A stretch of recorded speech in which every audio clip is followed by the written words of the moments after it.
আসসালামু আলাইকুম প্রিয় বন্ধুরা। তো আজকে পবিত্র শুক্রবারের দিন, আজকে যাব নামাজ পড়তে। তো আমার সাথে আছে ইসাহাক ভাইকে বললাম চলেন নামাজ পড়তে যাই। তো ইসাহাক ভাই আর আমি যাচ্ছি নামাজ পড়তে। তো দেখতে পাচ্ছেন মোটরসাইকেলটা বাইরে ছিল, এখন মোটরসাইকেলটা নিয়ে যাব। তো আমার কাওয়ান মানে বন্ধু, সে উজু করতে গেল। তো আর একজন, ওটা 3-4 জন দাঁড়িয়ে আছে, ওরা উজু করতেছে। তো এটা হচ্ছে ইন্দোনেশিয়া আর একটা বাঙালি ভাইকে নিয়ে যাচ্ছে মসজিদে। তো তার গাড়ি নাই বিদায় সে অন্যজনের একটা গাড়িতে চলে যাচ্ছে। তো ফাইনালি আমরা মেন রোডে উঠে গেলাম। তো এটা হচ্ছে বিশ্ব রোড হাইওয়ে। আসলে এখান দিয়ে সব সময় শুধু গাড়ি চলাচল করে।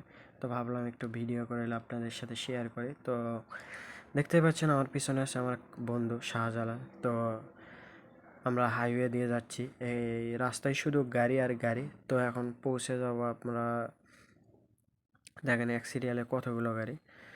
তো আবারও শাহজালালকে বললাম আমরা আবার ভিডিওতে আসি। তো আসার পরে ফাইনালি মসজিদের কাছাকাছি চলে আসলাম। আসলে 7-8 মিনিট লাগে মসজিদের কাছে আসতে। তো মসজিদটা অনেক সুন্দর, মানে মাশাল্লাহ, একদম বলার বাইরে। ভেতরটাও অনেক সুন্দর। আসলে ভেতরে ভিডিও করতে গেলে অনেকটাই মানে সমস্যা হয়, যার কারণে ভিডিও করে না। তো সবাই ভালো থাকবেন, সবাইকে জুম্মা মোবারক।